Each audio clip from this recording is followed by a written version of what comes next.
And right now, the time everybody's been waiting for, I'm sure. We've got Mr. Barry Beach in the studio. Good morning, Barry. What's going on, Big J? Not much. It's good to see you. We were talking right before we went on here. You're looking dapper today. Hey, you were on the air all day yesterday talking about the trip, man. I heard about it all over town. So I've got a little Visconti on. I got a little Calvin Klein, and I wore the Justin Browns from Dillard's in Men's Store out at the Rimrock Mall. How did the shoes work in the snow? You didn't fall? No, they actually, remember when we talked about the grip on them, man? They actually got a real nice sole on them, so and very comfortable. I was impressed, you know. Very nice, yeah. And the world today, you got to take comfort, right? Exactly. That's very comfortable shoes. So let's talk a little bit about, for people that don't know the story, you might be able to do it even better, but I was going to do like a quick synopsis. Kim Neese was murdered in Poplar years ago, back in the late 70s. Nobody was found. Poplar investigated, cleared everybody. They couldn't figure out who did it. You left. You went down south, got in trouble for a small little family situation. They started questioning you, found out you were from Poplar, and you were one of the many people interviewed about the crime there, and they started interrogating you for a long time. How long were you interrogated down there? I actually was interrogated over a 4-day period, mainly, and this is where people get confused. The interrogation process over the 4-day period actually was based on and focused on the fact that there were 3 unsolved homicides which was a serial killer, and a serial killer back in the 80s. That was really huge. It's huge today, but back then it was really huge. So they were investigating those crimes, not so much even the Montana crime or the Kim Neese crime. The 4 days of interrogation, for the most part, let's say probably about 80% of the interrogation was focused on those. It was those crimes in Louisiana that they were promising me that they would absolutely find me guilty of. They would execute me, that they couldn't wait to see me fry in the electric chair. And it was that mindset that led to the confession in Montana. But let me back up just a little bit, Big J, because before that, you spoke of the crime happening to Kim Neese in 1979. In February of 1980, before I went to Louisiana, they try to make it sound like I fled the state. That's not true. In January of 1980, I gave fingerprints, I gave blood samples, I gave hair samples, I gave footprints, all which was forensic evidence found at the crime scene. They were trying to match this plethora of forensic evidence. It's the reason that to this day there are colleges all across the United States of America, including the University of Montana, where I'm going to be the guest speaker at their forensic science graduation here in a couple of weeks. Colleges all across the United States of America and South Australia use my case to teach forensics because there was a plethora of forensic information. In January of 1980, I submitted myself willingly to be tested against all those forensics. And the big ones, too, just so people know that don't know the case very well. There was 24 sets of fingerprints in the truck. There was the big one, the kind of linchpin of the case is a bloody handprint that the FBI said had to be the handprint of the murderer, who looks like they pulled Kim Neese out of the truck, closed the door with their bloody hand. Absolutely. And then the footprints there. And like you said, none of the footprints matched you, none of the fingerprints matched you, and that bloody handprint was not yours either. Correct. Nor is any of the DNA mine. We now have done DNA on some evidence, and it is not mine. By February of 1980, I had been completely cleared both by the Roosevelt County Sheriff's Department and the FBI had cleared me at that point because I had also passed a polygraph at that time. It was after that, after being completely cleared, that I went to Louisiana. Yeah. So you just had made him, you got cleared. You thought, what a weird situation. It's unfortunate that it happened, but I'm not involved. You moved on with your life. That's correct. And I wasn't the only one. There was probably 60 of us high school students. And, one of the reasons that they brought me in is because I was actually dating Kim Neese's sister at that time. Okay. We had been together off and on for about 6 months to a year at that point.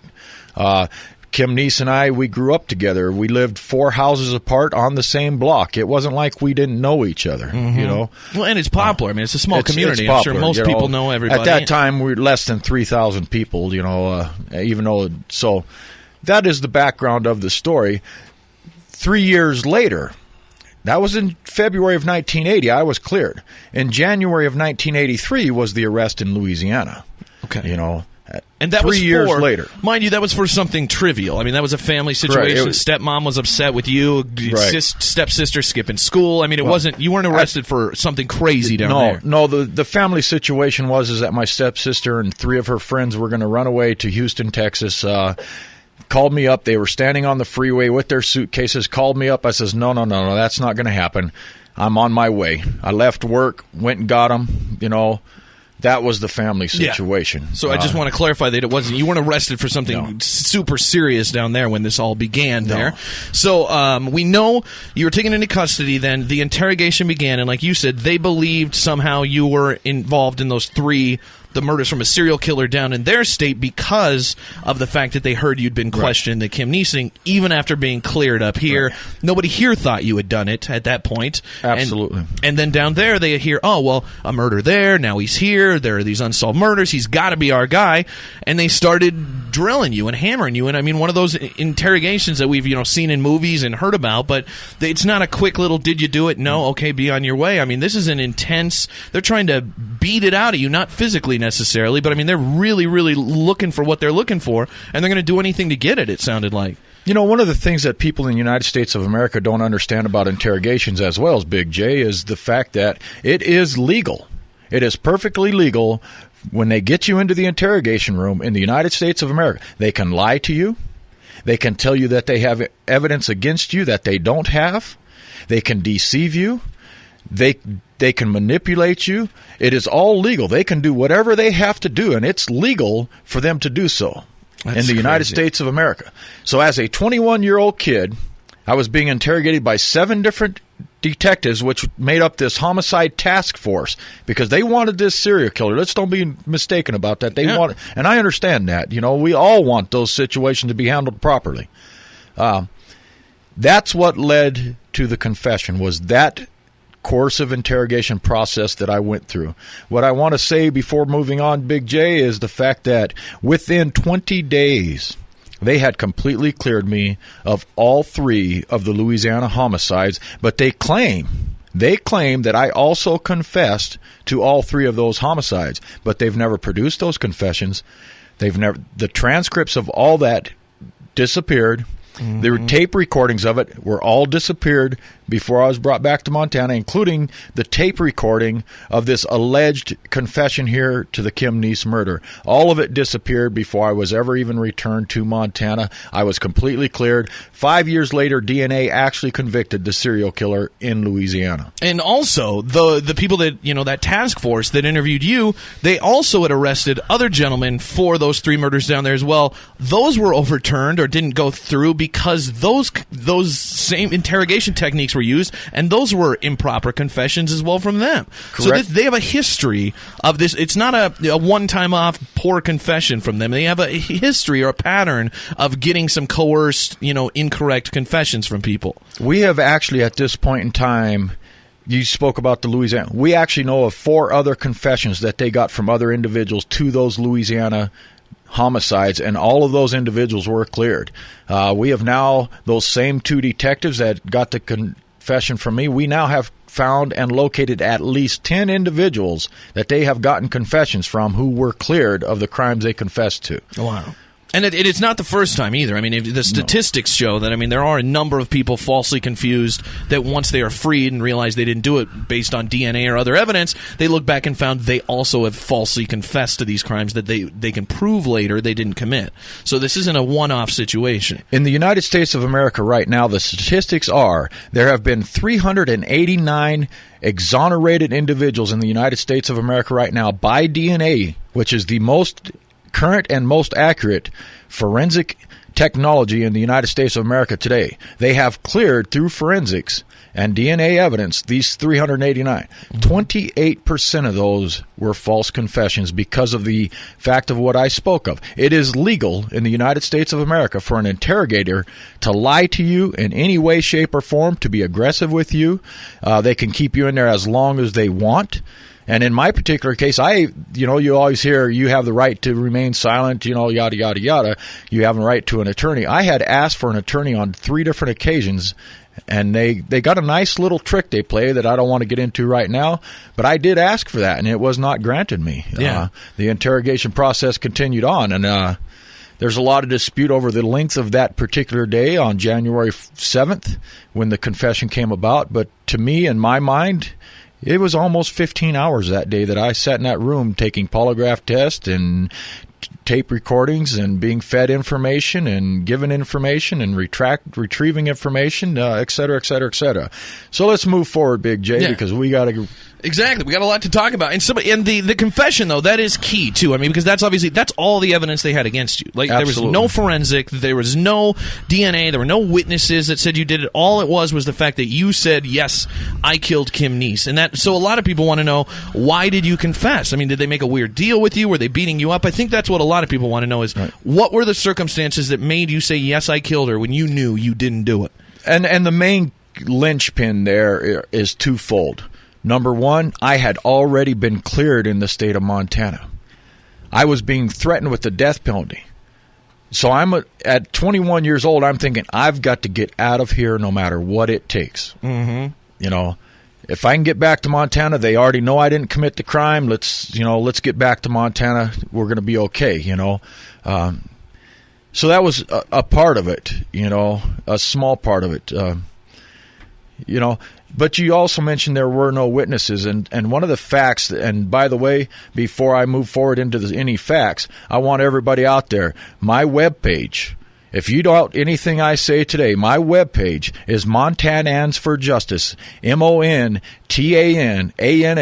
MontanAnsForJustice.com. I have all my documentation of this case, forensic information, everything that I talk about, everything you would want to know about this case is on my website out there. Mm-hmm. You know, and for people that are bored easily too, I would recommend. I don't know if you feel the same way, but the Dateline special is really easy to watch online too, and that does a pretty decent job of kind of giving a quick rundown of the case as well. Well, absolutely. I actually have 5 hours of Dateline NBC footage out there. There are 3 different programs that Dateline NBC has done on me and standing beside this case. By the way, you talk about an investigative process. I used to doubt the Dateline programs until I went through their process. But I'm here to tell you those boys cover their facts before they ever put you on the air. Oh, yeah. There is no... But the first one was a killing at Poplar River. The second one is Whispers in a Small Town. The third one is Return to Poplar River. There are 5 hours of footage and 4.5 years of Dateline NBC investigation into the producing of those 3. This was 4.5 years by a very nationwide, credible organization. And I tell you what, they investigate you up one side and down the other. So I can imagine. Dateline NBC, man, you know, Montanans for Justice. Check it out. You know? The information's there, and so let me get back to the fact because you said there were no witnesses. Yes, in September of 1979, 3 months after this crime was committed, I want this to be known. There was a witness. There was an eyewitness to the crime that came forward to the Roosevelt County Sheriff's Department. They identified the individuals who committed the crime. They identified the weapon that was used. The Roosevelt County Sheriff's Department actually went in and sent a diver into the river. They did, in fact, find the identified weapon in the river. Mm-hmm. I want you to know right now, ladies and gentlemen, my name is not in that eyewitness statement. So so like you said, there is a witness there, and your name doesn't come up in anybody's statements. I mean, that's the thing. There's nobody linking you to this crime other than that confession that you talked about. I mean, under duress, a stressful situation, trying to get out of Louisiana, and it happened, and that's all they had against you from the beginning until the end. So at this point, you're back in Montana, you're on trial. What's that experience like? Thinking, you got to be thinking, well, this is the justice system. I mean, this is court. Something here is going to quickly. They're going to see and realize I didn't do it. I mean, what is it like? Did you feel it would be dismissed quickly? Did you feel it was just a technicality? I mean, how'd you feel initially when they brought you back here and charged you with first-degree murder? I absolutely felt that I was going to walk out of that courtroom. I had no doubts whatsoever that, and especially we got the sheriff. If you go and read my trial transcripts, we had the sheriff of Roosevelt County on the stand testifying to the fact that there is absolutely nothing whatsoever connecting me to this crime. So I thought I was walking out of that courtroom a free man. We were going to clear this up and life would go on. I would leave the state of Montana once again and be done with it. Here we are. That was 1984, my trial. I was actually arrested in January of 1983. Here we are now, 2015, Big J.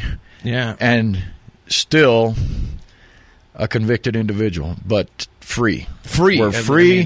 Got to go shopping with Big J yesterday. Heard about it all day. And speaking of hearing about it all day, I want to give a real quick shout out to the students of Riverside School. Several of you were in touch with me yesterday. We had a good conversation, and someday soon I'll be down to see you kids. Very nice. Yeah, I've been down to Riverside a few times too. Yeah, great kids down there. Yes. Fun to go speak. And so a lot of people have some questions for you here. So then, of course, there's some legal technicalities that aren't as exciting, I don't think, to the case, but unfortunately, you got out before, then they put you back, and this was all kind of just big, hard to understand legal wrangling of different courts against other courts.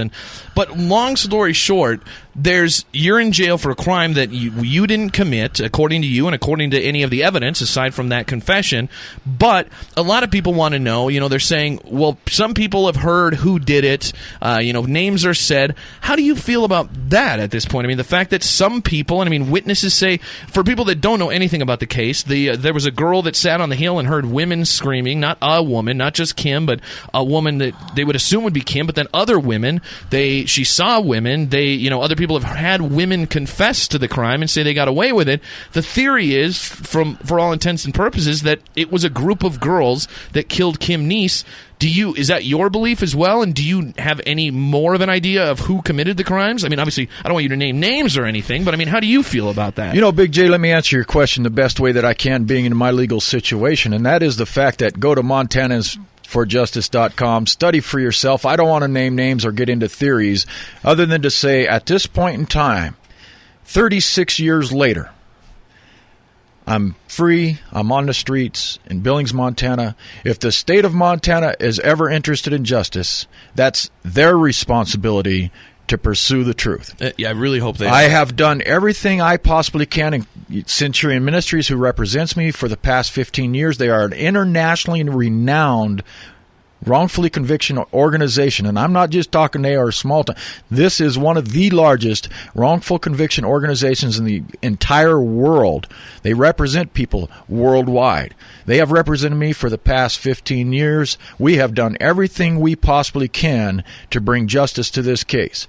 I honestly feel at this point in time that responsibility now shifts back to the state of Montana if they ever want to pursue it. I got a life to go live. Yeah. I'm wearing some Visconti according to the mercies of Big J. Yeah, I've got a little Calvin Klein on today because of Big J, and some Justin Browns.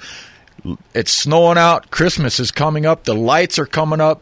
Let's move on with life. This is one I want. This is one of the big things here that I want to ask, and people are asking it in different ways.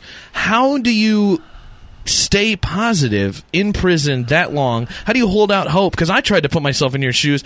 I think maybe 4 months into that situation, I would have given up and just sat in my cell, read a book, been bored, just no hope. How do you, for that long, for a crime you didn't commit, in prison, no hope? Your life sentence, no parole. So for all you know, you could be in there till the day you die. How do you continue to fight to get out and to get the correct information out, to stay positive? What is that? Is that something inside you? Is that something somebody helped you with? How do you not give up like I would?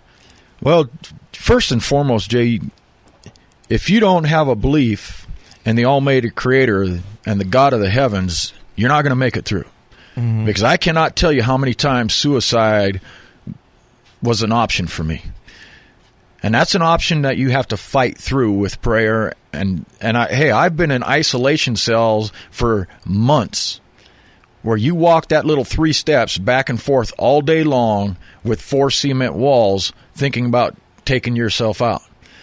And you spend those 24 hours a day talking to this God, this invisible God, to the point that you really think that you've lost your mind, because you're like, really, am I just talking to myself to pass the time? But yeah. I'm here to tell you that I have seen and experienced some amazing things.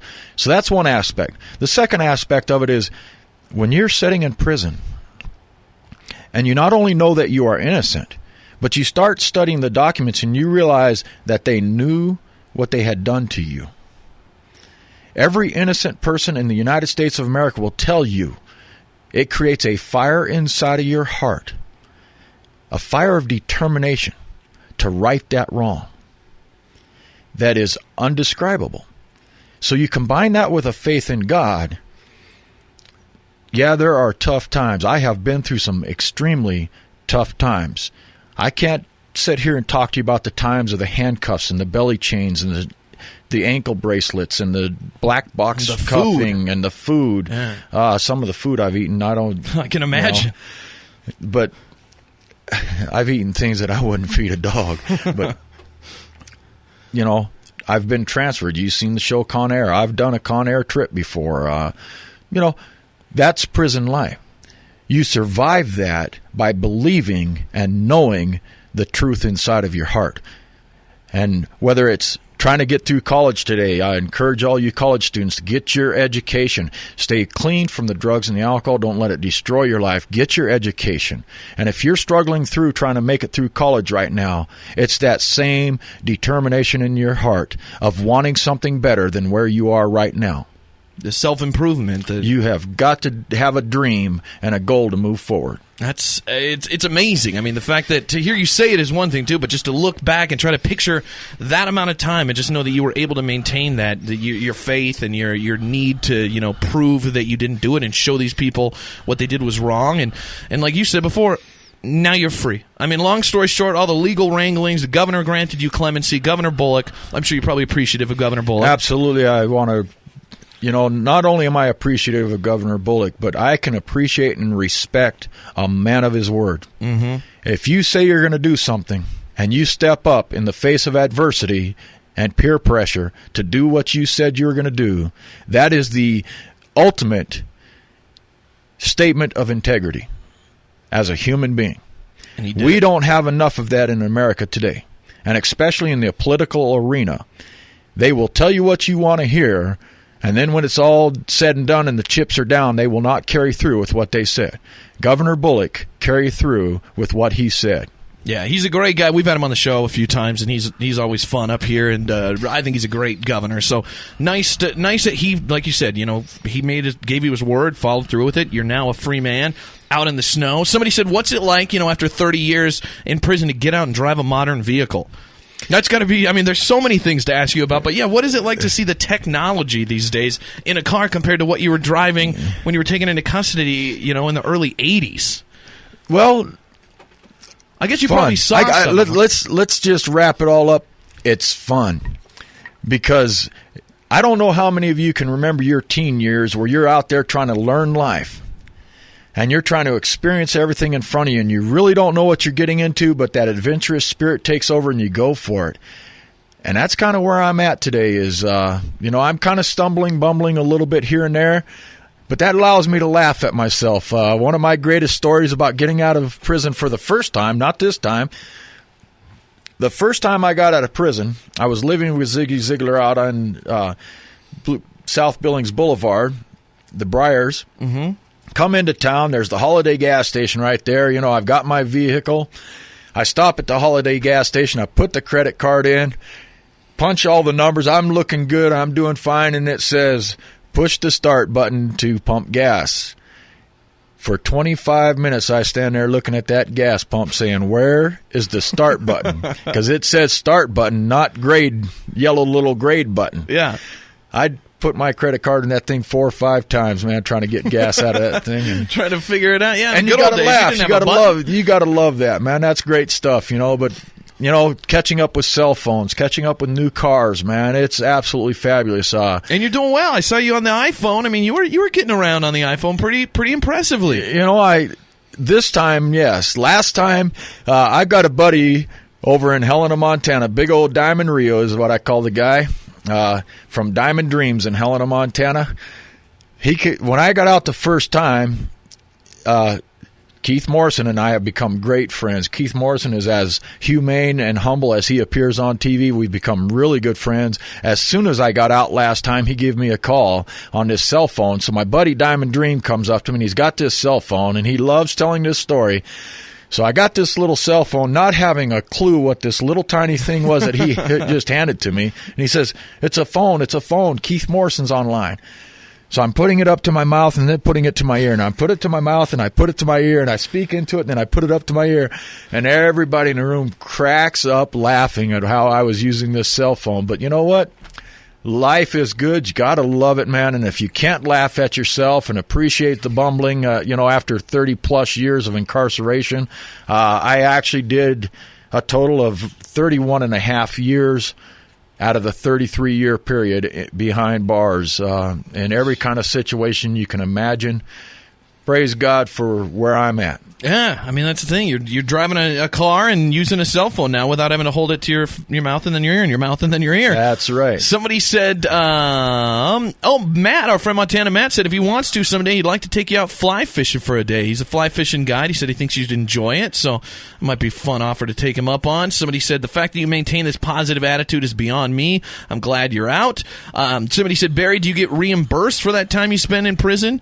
You don't, correct? Because they didn't say you were wrongfully convicted necessarily. They just said whether you were innocent or guilty, you've served your time. Let me catch people up on where I stand in that. Right, I stand convicted of the crime. I will be convicted of the crime for the rest of my life.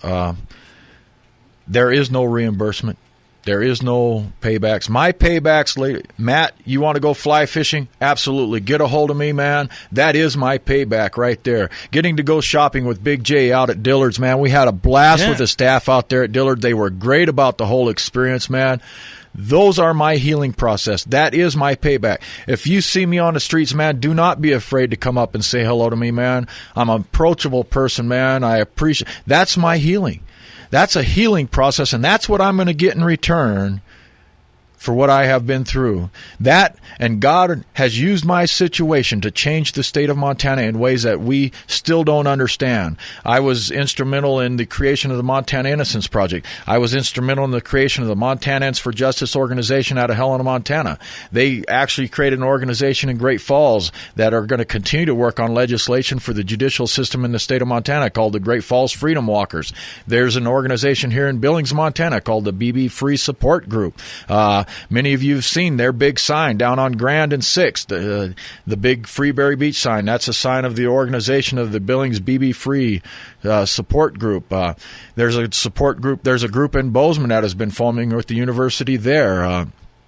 My payback is getting to go and talk to kids, getting to be invited to all these different events. That's the payback I'm going to get for the situation I'm in. Yeah. So, and obviously it'd be nice to have $10 million probably, but I'm sure after that long in prison, it's probably good enough. I mean, the fact that you're getting to walk the streets, eat what you want to eat, make your decisions, and like you said, have fun, live life. $10 million, I get that every day. I get to go do what I want to do. Mm-hmm. After what I have been through in life, money would have been fine, but I'm thankful that if I want to get up at 2:30 in the morning and go eat ice cream, I can do that just because I can. People in today's society have become so materialistic that they forgot how to live. That's true. They have forgotten how to live. I'm here to live. I don't know how much life I have left on this earth, but I promise you I will be living it. Whatever comes my way, whatever opportunity is there, let's do it. Let's get out there and enjoy. Somebody said, Barry, I met you last time you were out, and you were so kind. I'm so happy you're free. Enjoy your life. Yeah, isn't this even crazy technology? People in radio now can just talk to us on a text app here. And so he said, Barry first got out and came shopping in my store, and my manager asked, have you shopped here before? And he looked at me, and I looked at him, and the manager, and you said, she doesn't watch the news, does she? And I said, nope. Somebody said, there's no way you can go back this time like last time, correct? And that's unless you violate probation or parole. If I was to, I have 10 years suspended time. So if I was to violate my probation and parole, I would have to go before a judge. And if the judge determined that I had violated my probation, the judge could actually send me back to prison for that 10-year period. The life without parole is gone. Yes, that is no chance of going back to that. They cannot send me back for the murder of Kim Neese. They can send me back for a probation violation, but they cannot send me back for the murder of Kim Neese. The life without parole is gone. Praise God for that. Oh, yeah. And I don't, the probation stipulations aren't anything that I cannot live without. I mean, it's something that they're, in the state of Montana, they're very reasonable once you're on probation. It's different than parole. It's different than supervision. There is different criteria to a probation status, like you said, it's easy to deal with, especially compared to prison. I mean, I'm sure it's a lot easier compared to prison. To handle. Absolutely. Somebody said, how excited are you, Barry, for a home-cooked Thanksgiving dinner tomorrow? I'll tell you how excited I am. I called my mom not too long actually before my release. She says, just in case, because we had no clue what was going to happen here, Big J. We really didn't know what the process was going to be. There's a true miracle in the way this has all gone down. And but I called Mom, and she says, just in case you happen to be here, because she was putting Thanksgiving plans together at that time. She says, what would you want for Thanksgiving? Ladies and gentlemen, my response to that was, in prison, all you get is processed food. They will throw this little round slice of processed ham in front of you that is actually ground up turkey dyed pink and try to convince you that that's ham. And I told my mom, I says, Mom, I want a ham that has a bone in it. I want to know that came off of a pig and is not dyed turkey meat. So I'm excited, man. We're going to have my mom and some of my family from Poplar coming down. Some other friends are coming out to Mom's house. Then after that, I'm going to be going out to the Zigglers and doing a little bit of Thanksgiving dinner with them and their family. You can't miss Stella's cooking. Stella's, yes, absolutely. Then after that, I've got a couple other things that we're going to be trying to take care of. I got some other friends and supporters from the BB Free support group that I'm going to be trying to get together with real briefly. And you know what? Midnight that night, Thanksgiving, I might just be walking the streets of Billings just because I can. Exactly. Just getting out there and enjoying it. Somebody said he more excited about they like Justin Bieber. Are you a Justin Bieber fan? No, I'm not.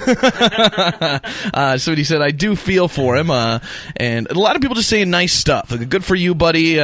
What kind of with that kind of passion, I have no doubt in my mind that you're innocent. And so a lot of nice comments coming in here on our app. What I want to know is, what's the future hold for you aside? I mean, once we get over the initial few months here, kind of getting out there, experience everything, getting life right on track again, what happens next for you? Is it just go back to work, start working? I mean, are you going to try to speak a lot? And I mean, do you have a message for people? What's the future hold?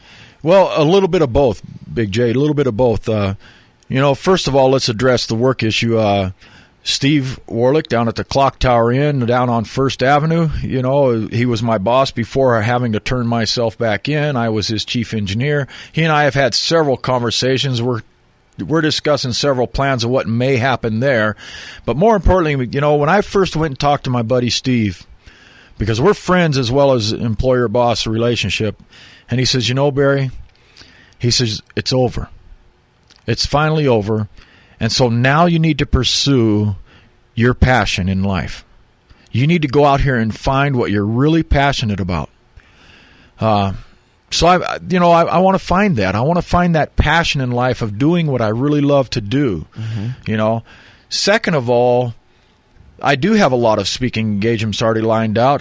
As I said earlier, the University of Montana forensic professor has invited me over to Missoula. I'll be going over there on December 11th. I'm their guest speaker at their graduation over there. They've been following my case and teaching my case for probably the past 15 years or more. Some of the former graduates of that class are going to be coming back because of their study of my case. There's other high schools and stuff. The Hysham High School, I'm going to be there. I'm going to be at their graduation come May. I've got some churches that have already called in requesting me to be there. Lame Deer High School, I'm going to go down there and speak to some students down there. Wherever people, if they'll contact me and want me to come, I don't know what kind of a message I have, and I don't even know why people want to listen to me. But here we are. I guess I say I don't know what my message is, but I do know what my message is because I'm a former drug addict. As a teenager, growing up on a reservation, I've been through that, but I've now been clean since May of 1983. I did all my years in prison, even the good, bad, and the ugly, sober.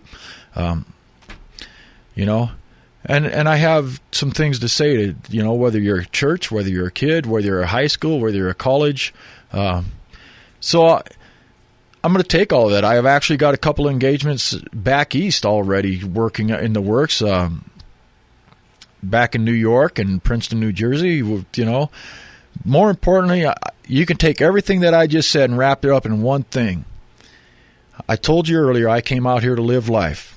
And living life is recognizing the opportunities that God puts in your path, deciphering which ones are good and which ones are bad, which ones are fun, and you go.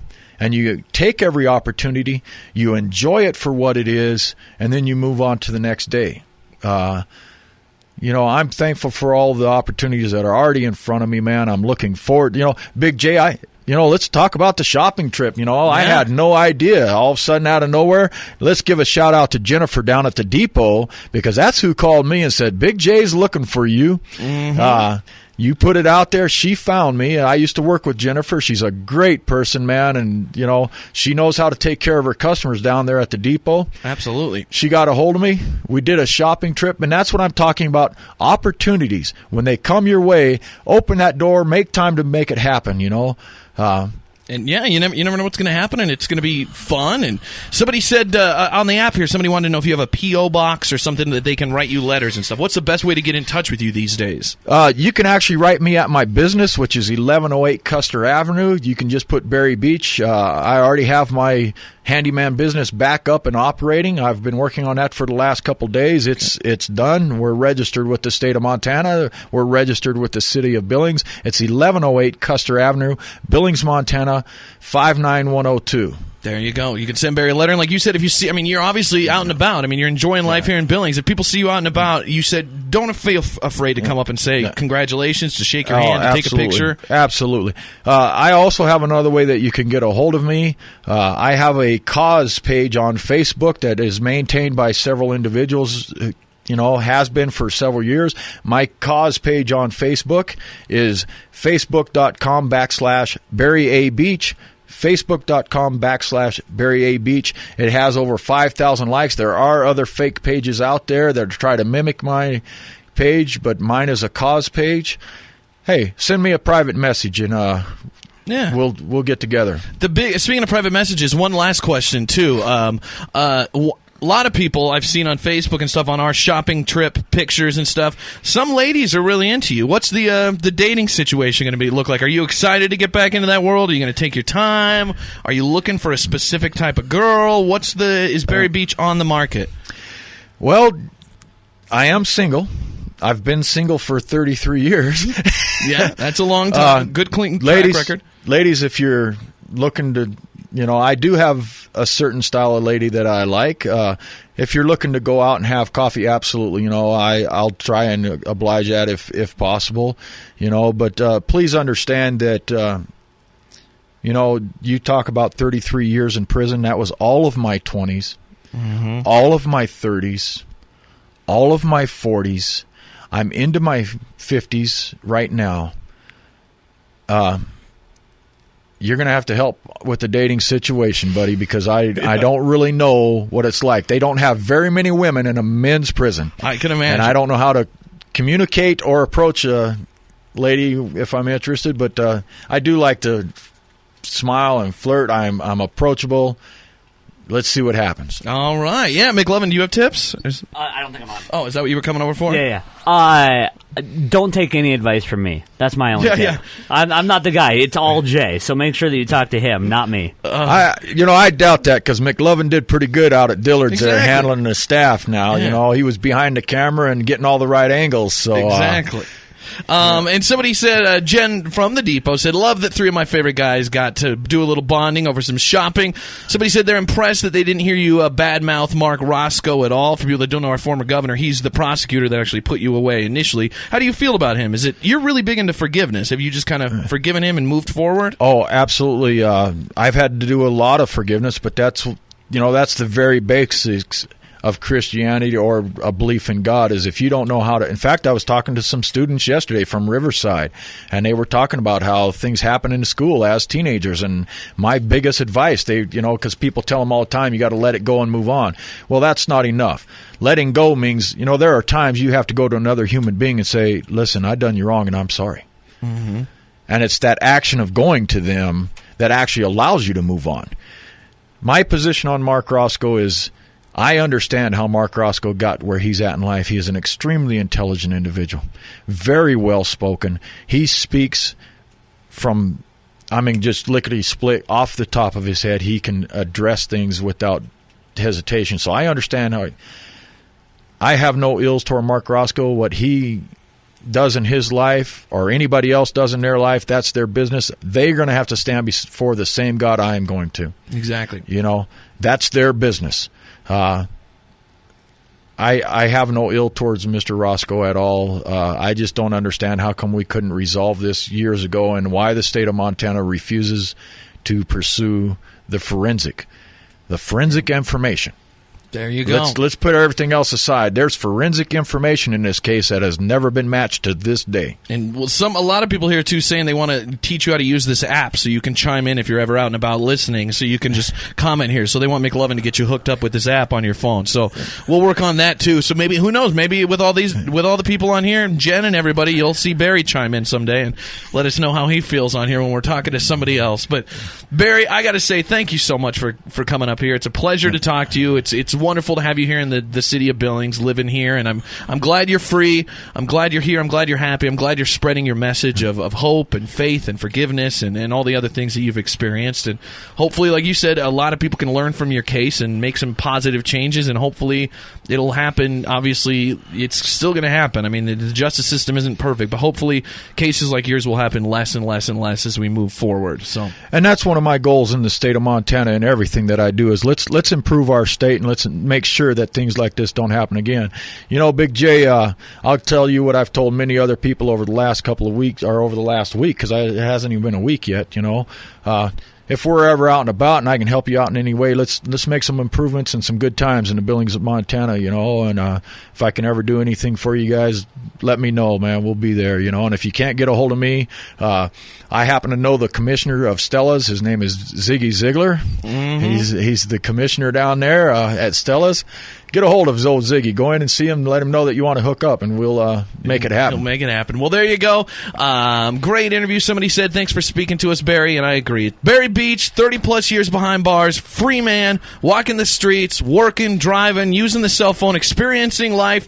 We all take it for granted, and Barry's enjoying every single moment of it. So, Barry, thanks again for coming up. Thanks for shopping with me. Absolutely. It was a pleasure. It was. And we'll keep in touch, and thanks again, Barry. The Big J Show. Weekday mornings from 6 till 10 on Billings' #1 hit music station, Hot 101.9.